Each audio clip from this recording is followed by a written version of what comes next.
my friends. Good morning. Happy Sunday. I've been up for a while, but I've been trying to let some medicine kick in. I have another cluster headache, I think. It's a cluster headache. And woo! Let me just tell you, they hurt bad.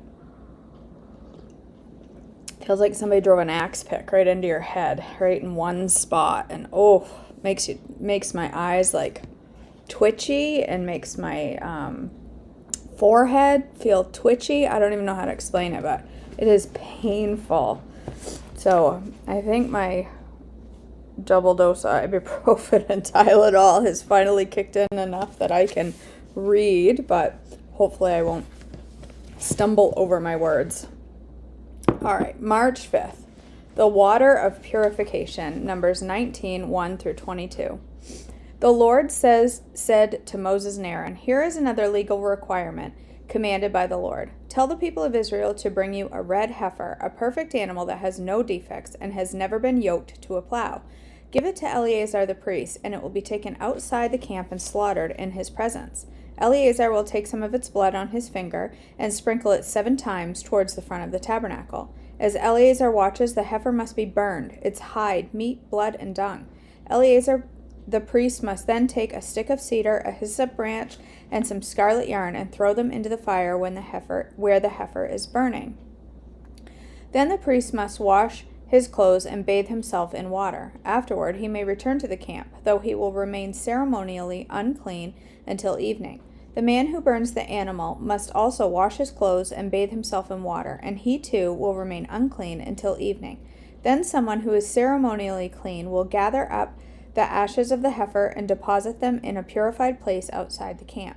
They will be kept there for the community of Israel to use in the water for the purification ceremony. This ceremony is performed for the removal of sin. The man who gathers up the ashes of the heifer must also wash his clothes, and he will remain ceremonially unclean until evening. This is a permanent law for the people of Israel and any foreigners who live among them. All who touch a dead human body will be ceremonially unclean for 7 days. They must purify themselves on the 3rd and 7th day with the water of purification. Then they will be purified. But if they do not do this on the 3rd day and the 7th day, they will continue to be unclean even after the 7th day. All who touch a dead body and do not purify themselves in the proper way defile the Lord's tabernacle, and they will be cut off from the community of Israel. Since the water of purification was not sprinkled on them, their defilement continues. This is the ritual law that applies when someone dies inside a tent.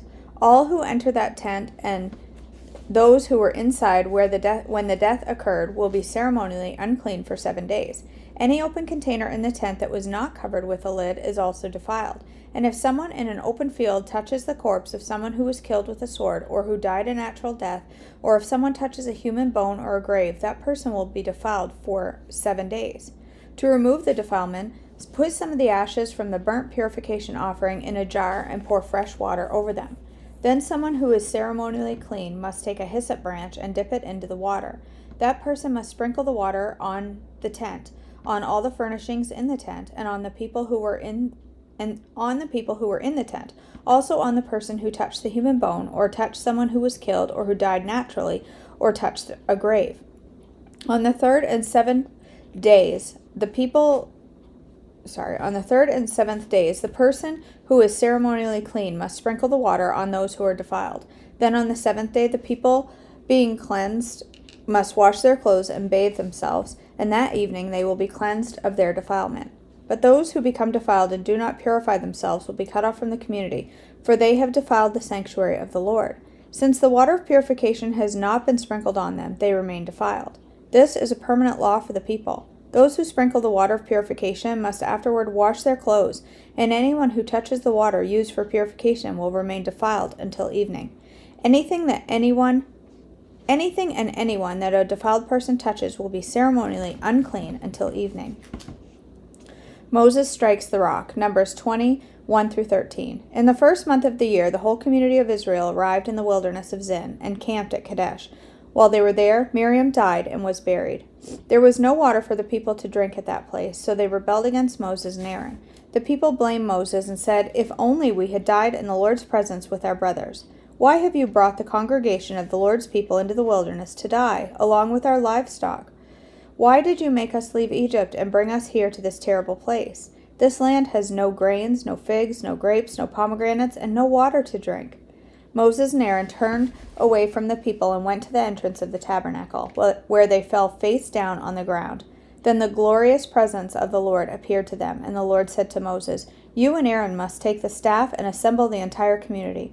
As the people watch, speak to the rock over there, and it will pour out its water. You will provide enough water from the rock to satisfy the whole community of their livestock." So Moses did as he was told. He took the staff from the place where it was kept before the Lord. Then he and Aaron summoned the people to come and gather at the rock. "Listen, you rebels," he shouted. Must we bring you water from this rock?" Then Moses raised his hand and struck the rock twice with the staff, and the water gushed out. So the entire community of their livestock drank their fill. But the Lord said to Moses and Aaron, "Because you did not trust me enough to demonstrate my holiness to the people of Israel, you will not lead them into the land I am giving them." This place was known as the waters of Meribah, which means arguing, because there the people of Israel argued with the Lord, and there he demonstrated his holiness among them. Edom refuses Israel's passage. Numbers 20:14-21. While Moses was at Kadesh, he sent ambassadors to the king of Edom with this message: "This is what your relatives, the people of Israel, say. You know all the hardships we have been going through. Our ancestors went down to Egypt, and we lived there a long time, and we and our ancestors were brutally mistreated by the Egyptians. But when we cried out to the Lord, he heard us and sent an angel who brought us out of Egypt. Now we are camped at Kadesh, a town on the border of your land. Please let us travel through your land. We will be careful not to go through your fields and vineyards. We won't even drink the water from your wells. We will stay on the king's road and never leave it until we have passed through your territory." But the king of Edom said, "Stay out of my land, or I will meet you with an army." The Israelites answered, "We will stay on the main road. If our livestock drink your water, we will pay for it. Just let us pass through your country. That's all we ask." But the king of Edom replied, "Stay out. You may not pass through our land." With that, he mobilized his army and marched out against them with an imposing force. Because Edom refused to allow Israel to pass through their country, Israel was forced to turn around. The death of Aaron, Numbers 20:22-29. The whole community of Israel left Kadesh and arrived at Mount Hor. There, on the border of the land of Edom, the Lord said to Moses and Aaron, "The time has come for Aaron to join his ancestors in death. He will not enter the land I am giving the people of Israel, because the two of you rebelled against my instructions concerning the water at Meribah. Now take Aaron and his son Eleazar up Mount Hor. There you will remove Aaron's priestly garments and put them on Eleazar his son. Aaron will die there and join his ancestors." So Moses did as the Lord commanded. The three of them went up Mount Hor together as the whole community watched. At the summit, Moses removed the priestly garments from Aaron and put them on Eleazar, Aaron's son. Then Aaron died there on top of the mountain, and Moses and Eleazar went back down. When the people realized that Aaron had died, all Israel mourned him for 30 days. Victory over the Canaanites, Numbers 21:1-3. The Canaanite king of Arad, who lived in the Negev, heard that the Israelites were approaching on the road through Atharim. So he attacked the Israelites and took some of them as prisoners. Then the people of Israel made this vow to the Lord: "If you will hand these people over to us, we will completely destroy all their towns." The Lord heard the Israelites' request and gave them victory over the Canaanites. The Israelites completely destroyed them and their towns, and the place he called Hormah ever since. The place has been called Hormah ever since. The bronze snake, Numbers 21:4-9. Then the people of Israel set out from Mount Hor, taking the road to the Red Sea to go around the land of Edom. But the people grew impatient with the long journey, and they began to speak against Moses. "Why have you brought us out of Egypt to die here in the wilderness?" they complained. "There is nothing to eat here and nothing to drink, and we hate this horrible manna." So the Lord sent poisonous snakes among the people, and many were bitten and died. Then the people came to Moses and cried out, "We have sinned by speaking against the Lord and against you. Pray that the Lord will take away the snakes." So Moses prayed for the people. Then the Lord told him, "Make a replica of a poisonous snake and attach it to a pole. All who are bitten will live if they simply look at it." So Moses made a snake out of bronze and attached it to a pole. Then anyone who was bitten by a snake could look at the bronze snake and be healed. Israel's journey to Moab, Numbers 21, 10 through 20. The Israelites traveled next to Oboth and camped there. Then they went on to Abarim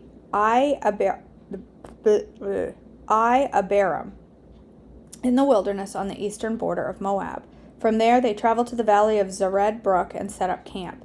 Then they moved out and camped on the far side of the Arnon River in the wilderness adjacent to the territory of the Amorites. The Arnon is the boundary line between the Moabites and the Amorites. For this reason, the Book of the Wars of the Lord speaks of the town of Waheb in the area of Suphah in the ravines of the Arnon River, and the ravines that extend as far as the settlement of Ar on the border of Moab. From there the Israelites traveled to Beer, which is the well where the Lord said to Moses, "Assemble the people, and I will give them water." There the Israelites sang this song, "Spring up, O well, yes, sing its praises. Sing of this well, which princes dug, which great leaders hollowed out with their scepters and staffs." Then the Israelites left the wilderness and proceeded on through Mattanah, Nahaliel, and Bamoth. After that, they went to the valley of Moab, where Pisgah Peak overlooks the wasteland. Victory over Sihon and Og, Numbers 21, 21 through 35. The Israelites sent ambassadors to King Sihon of the Amorites with this message: "Let us travel through your land. We will be careful not to go through your fields and vineyards. We won't even drink the water from your wells. We will stay on the king's road until we have passed through your territory." But King Sihon refused to let them cross his territory. Instead, he mobilized his entire army and attacked Israel in the wilderness, engaging them in battle at Jahaz. But the Israelites slaughtered them with their sword and occupied their land from the Arnon River to the Jabbok River. They went only as far as the Ammonite border because the boundary of the Ammonites was fortified. So Israel captured all the towns of the Amorites and settled in them, including the city of Heshbon and its surrounding villages.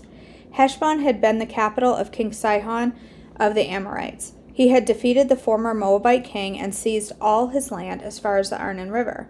Therefore, the ancient poets wrote this about him: "Come to Heshbon, and let it be rebuilt. Let the city of Sihon be restored.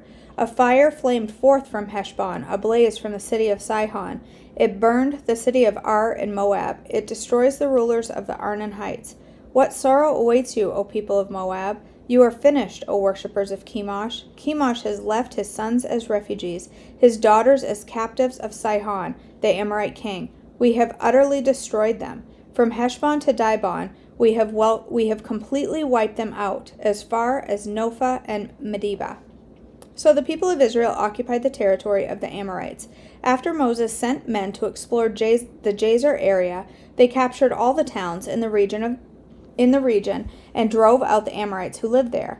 Then they turned and marched up the road to Bashan. The king of Og of Bashan and all of his people attacked them at Edrei. The Lord said to Moses, "Do not be afraid of him, for I have handed him over to you, along with all of his people and his land. Do the same to him as you did to King Sihon of the Amorites, who ruled in Heshbon, and Israel the king of Og, his sons, and all of his subjects. Not a single survivor remained. Then Israel occupied their land." Okay. Let's go on to Unshakable. We're on day 64, March 5th. Fishers of people, Matthew 4:19. "Come, follow me," Jesus said, "and I will send you out to fish for people." Not every one of us is called to stand on a platform and preach or to be part of the church's evangelism team or worship team. But every single one of us believers has the ability to tell people about Jesus' love and grace. That's what Jesus meant when he said he'd send us to fish for people. Whatever our personalities, gifts, and talents, Jesus will use us to draw people into his saving grace. Some Bible versions say that Jesus will make us fishers of people or of men, and the word make means to shape, to frame, to form, and to construct. In other words, Jesus will take you as you are and transform you. This transformation is different from a gift or a calling. It's you becoming more like Jesus as you continue to follow him. That kind of soul beauty draws people into him. How can you fish for people? Ask God to reveal to you the special tools he gave you so you can touch others with his love. Ask him to give you his heart for others. Follow him, then stay open to every opportunity. He will turn you into a fisherman yet.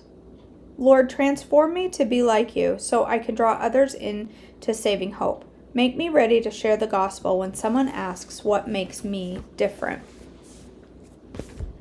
All right. Did I lose an ear? Oh, all of a sudden I thought I was missing an earring. Let me read through the comments.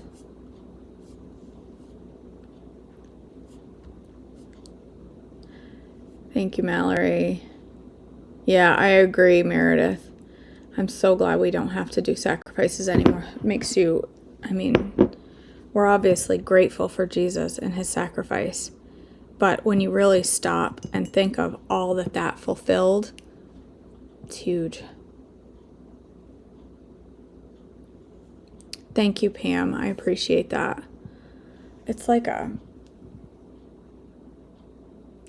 right here. I had a tetanus shot on Friday, and since Saturday morning, I've just had a terrible headache, and it's like gotten really worse. So the medicine seems to have kicked in a little bit, which is good, because this morning I was like, ooh, I don't know if I can read this morning, but it's kicked in enough that I'm feeling a little bit better. But I'm dizzy. It makes me very dizzy. This type of headache makes me very unsteady on my feet. Like, I feel trippy, like twitchy. It's the only way I can describe it, is this like twitch in my brain. Oh no, it hurts. All right, my friends, let's go ahead and end in a word of prayer. Father in heaven, thank you so much for our time together this morning. Thank you for the blessing of this devotion and this sacred time that you've given us to dive into your word and to draw closer to you. I pray, Father, that you will be with us as we go off to church, or maybe it's to a job, or whatever it is we have going on today. Please be with us. Keep our eyes focused solely on you, and make us fishers of men. In your precious name I pray. Amen. Okay, my friends. I hope you have a wonderful, wonderful Sunday today. Stay on plan. No, I'm not really congested. Well, maybe. I don't know. My sinuses hurt. I don't think I'm congested, but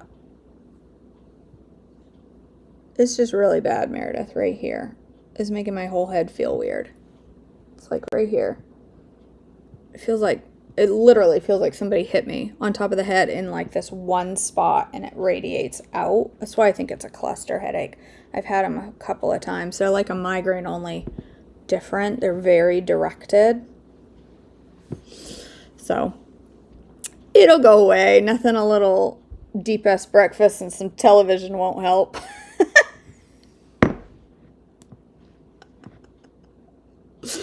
All right, my friends, I love you all. I hope you have a wonderful day, and I will see you back tomorrow morning for more devotions. Have a great day.